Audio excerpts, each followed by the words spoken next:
Hello दोस्तों, आज मैं बात करूंगा आईफोन के बारे में। आपके पास में किसी भी मॉडल का आईफोन है, अगर आप भी अपने फ़ोन के अंदर लॉक लगाकर भूल चुके हैं तो टेंशन लेने की ज़रूरत नहीं। आपका भाई एक ऐसा सीक्रेट कोड लेकर आया है जिससे आप कोड डालते फ्री में अपने फ़ोन को अनलॉक कर सकते हैं, वो भी बिना कंप्यूटर के, बिना मोबाइल शॉप पे जाए। वीडियो को बिना स्किप करे पूरा ध्यान से देखें, वीडियो थोड़ी सी भी मिस ना करें। तो सबसे पहले आपको क्या करना है, सबसे पहले आपको अपने फ़ोन की इमरजेंसी कॉल पे क्लिक करना है। वहाँ पे मैं एक कोड बताऊंगा, ध्यान से इस कोड को आपको 3 से 4 बार अप्लाई कर देना है। 3 से 4 बार अप्लाई करने के बाद 100% गारंटी के साथ आपका जो आईफोन है वो फ्री में अनलॉक हो जाएगा। बस वीडियो को बिना स्किप करें पूरी ध्यान से देखें, वीडियो थोड़ी सी भी मिस ना करें। मैं जो ये कोड बता रहा हूँ इस कोड को पूरा ध्यान से देखें।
अब आपको क्या करना है, अब आपको अपने फ़ोन को एक बार ऑफ करना है।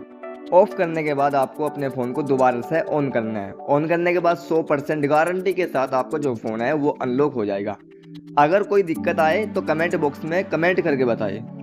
चाहे आपके पास में किसी भी मॉडल का फ़ोन है, iPhone 12 Pro Max, iPhone 14 Pro Max, iPhone 17 Pro Max, iPhone 11 Pro Max, किसी भी मॉडल का फ़ोन है, 100% गारंटी के साथ आपका फ़ोन अनलॉक हो जाएगा।